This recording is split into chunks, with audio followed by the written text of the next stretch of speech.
Hey guys, it is John C Morley here, serial entrepreneur. It is great to be with you guys tonight. This is November 25th. It is a Saturday, and we're starting off a brand new master topic. We'll get to that in just a second. There's a QR code at the top of the screen. Why don't you grab your smartphone and launch that camera app of yours and point over to the QR code like so, and then go ahead and touch the yellow lips. You'll get my link tree, as easy as that. But if you're wondering what my link tree really is, well, I'm going to show you because I know it's a little hard to see, probably from that screen there. Um, we've got lots of great information, but here it is right here for every you. You can see it right there. We added a brand new section: tools for podcast hosts and guests. That's be pretty cool.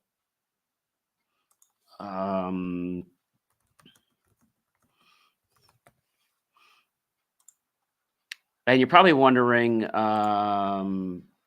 what does that all mean? Well, it means that we have some great stuff for our podcasts, other hosts, and of course our guests that come on our show, and other guests for other shows. So definitely check that all out. It's great to have you guys here with me tonight. And let's get into our master topic. But whatever time you're here, 10:23 at night, 10:23 in the morning, 3 a.m., 3 p.m., 12 noon, 12 midnight, whatever it is, I'm very grateful that you're here with me tonight. And let's get to our master topic.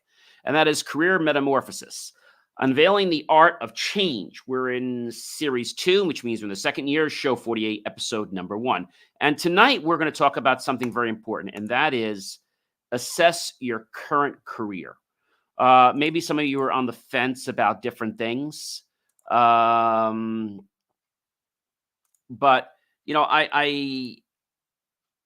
I want you to understand that assessing your career is not always an easy thing. So first thing you have to do is you have to identify the values, right? You have to identify what your values are, principles and beliefs that guide your decisions and your actions.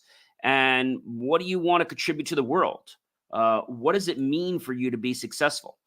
So I think that's a very, very important thing, is knowing how this works, because analyzing your career might sound like an interesting and very easy thing, but it's not. You have to basically assess your skills. Okay, you have to know what your skills are currently, the abilities, the knowledge, etc., and how are they classified. Are they hard skills or are they soft skills? In other words, are they skills that you would use with people and things like that? Or are they hard skills, like actual task oriented skills, like things that you can do to accomplish something, but it's not a soft skill like a listening skill or a talking skill. It's completely different. Soft skills are more like communication, they're teamwork, problem solving, stuff like that. Hard skills are things like, maybe you're great at Excel and pivot tables. Maybe you're great at engineering. Maybe you're great at drawing, whatever. These are all hard skills. I mean hard in that they're hard for you. I mean hard in the fact that they're hard to, when we categorize them as that. The other thing you want to do is you want to explore your interests, right? Your interests are topics and activities that you can find appealing and maybe enjoyable. So explore your interests. I think that's important. And you want to set promises, right?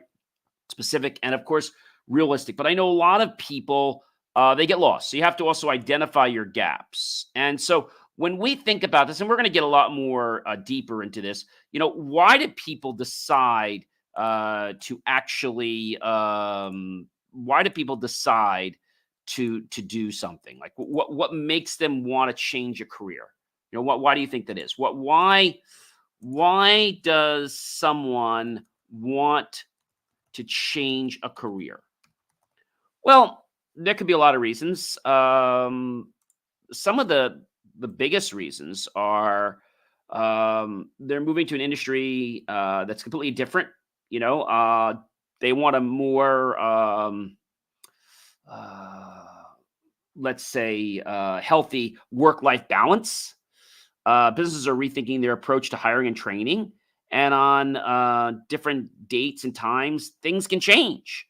So this happens. College degrees are no longer required anymore to fill a lot of jobs. So There's mainstreaming now of remote work, wanting to make a difference, transitioning out of high contact jobs. Everything's being done remotely. And I think a lot of people in our world don't quite get the fact that your career is something that is very, very important.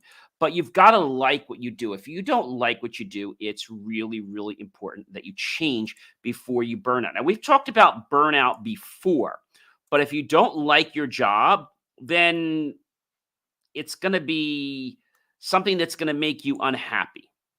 And if it makes you unhappy, you're not going to do your job well. Okay. There are lots of reasons people change their jobs. It could be their salary.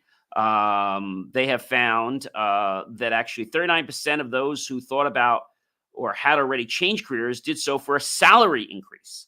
And change careers is sometimes the best way to up your salary. Career satisfaction. Professionals often change careers to attain a higher level of career satisfaction. Maybe the leadership just isn't cutting the mustard, right?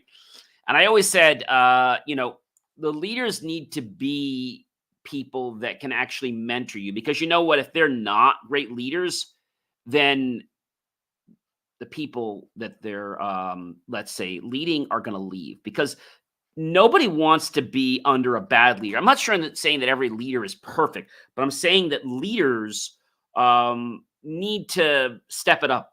They have to know what they're doing. They have to know why they're doing something. And they have to be good, and they also have to up their skills. Change. It could be because your promises have changed in your life. Where you are right now to where you've been. I mean, I think it's a big, big difference. In your life. And so, people are saying, "Oh, gee, I want to go remote. I want to go remote," and so they want a job that is flexible, right? They want something that doesn't require a lot of skills, or they want something that they can learn online, but they want something that has flexibility so they can yet have that freedom in their life to do a lot of things that they would want to do. And so when we think about, assessing your current career, right? People say to me, John, how do you assess this? You have to look at things. How are the people treating you? How do you feel every day when you're at that career? Are you doing something that's something you love to do, or are you just like, oh my gosh, I'm doing this again. I can't believe I'm doing this again. I cannot believe that I'm doing this again. I mean, I really cannot believe I'm doing this again. And so you have to understand that you've got to always step it up. Like Emerald said, you got to kick it up a notch or two, right? You got to kick it up a few notches. And so if you don't, um, let's say, reinvent things, then you're going to get tired of stuff. So you've got to be thinking of new ways. I don't mean every day, Joel, but I mean that you got to come up with new ways to be able to do stuff. I mean, I think that's the main thing. You have to come up with new ways that are going to be exciting, not just for you, but for other team members. And see, it's easy for you to get a buy-in, but sometimes you have to get other people's buy-in, right? I think that's probably the biggest thing, is other people have to have a buy-in. And if they have a buy-in, then I feel that that is something that is, I don't know, it's something that is, it's something that they don't necessarily know about, but they do it because of peer pressure. Okay. Did you know that colleagues will cause coworkers to quit? Yeah. Um, See, there are things that leaders will do that will make their team members quit. Let's talk about that. They set inconsistent promises or expectations, and they don't give them the tools they need to achieve them. They have too many process constraints, so they can't even, get out of their desk without having to sign 500 pieces of red paperwork. You know what I'm saying? Wasting resources, right? Team members hate it when the leaders waste resources, whether they're their own resources or the company's resources. They don't like that. Putting people in wrong roles. Maybe it's the fact that, somebody gets put in this role because they like the person, but they may not be qualified for that position. And if they're not qualified for that position, then you know what? You are doing not only yourself a disservice as a leader, but also the entire company. Failing to create a psychological safe culture. This is a culture where it's okay to be me, no discrimination for race, religion, sexual orientation, color, creed, right? Political party. That's really important. And creating an environment that feels safe, not just about these things, but about other things as well. Okay. And I think that's probably something that is really, really cool. If you lead with bias, then people are not going to like you very much. They're going to be like, oh my gosh, you're doing this now, you're doing this now. And that's going to kind of get you into a position that might be bad. And that position might be something that, I don't know, it could be something, ladies and gentlemen, that is going to confuse you, right?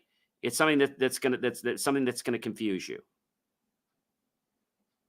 Think about that for a minute.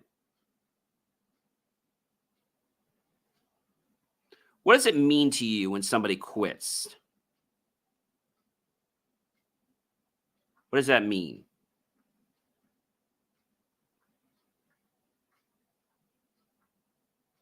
Why do people quit?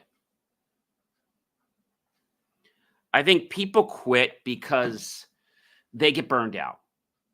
And so if you're in a job, I'm not saying you should hop a job every 3 months or every 6 months, but you've really got to do an assessment. You got to figure out, how do you feel in this job? When you come home every night, what do you feel about it? Do you feel like you're burned out? Do you feel like you're making a contribution? Now, there are some jobs that people will take just to get some money, but they're not going to be their long-term career goals, right?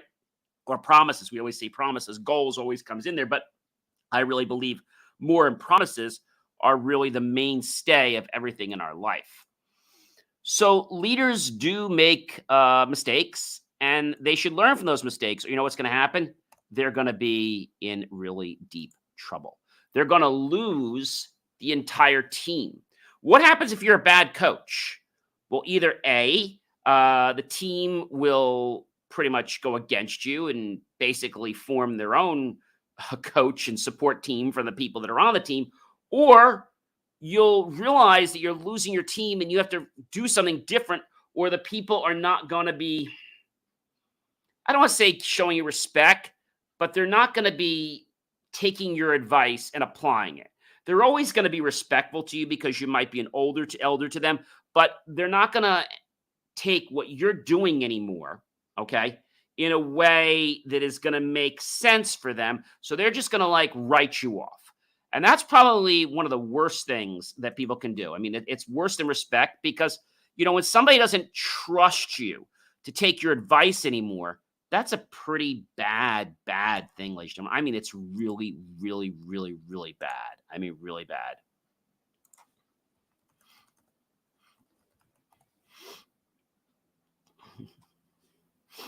What does that mean to you?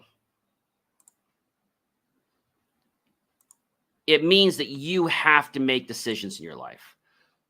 I think career change is not the only thing, but it's a big thing that oftentimes drives people to burn out because they feel they have to do this. But I'm here to tell you, you don't have to do it. You need to do something that you enjoy and you love quite a bit. Ladies and gentlemen, I am John C Morley, serial entrepreneur. Of course, it has been an amazing privilege. It's been a pleasure and honor to be with you this fantastic evening. Before I say goodbye, I'd like you to love, support the channel, comment below, tag your friends, colleagues, associates, share this out with everyone on social media, scan that QR code, click on the link, help keep our content free, and make the choice. Buy my team and I a cup of coffee, a bowl of fruit, or how about a delicious bowl of great desserts. Either way will be great. With those pennies and dollars, we'll invest into new hardware, new technology, new equipment, new software, even new facilities to give you the most jaw-dropping, motivational content to empower you to have an amazing life. Remember, ladies and gentlemen, I'm John C. Morley, serial entrepreneur, podcast host, podcast coach, and a specialist in helping businesses tell a story that leads to them growing and being more scale and profitable. Now, I typically work with companies that bring in 10 million or more, and those are people I work with, and I love to help people that understand what value is and how it can change their lives and transform those of many others. I hope you guys have an amazing rest of your night. I'm going to catch you, when? Oh, tomorrow. But I hope you guys really enjoy this week about the how, why, and when of changing your career. All right. Have a good one, everyone. Be well.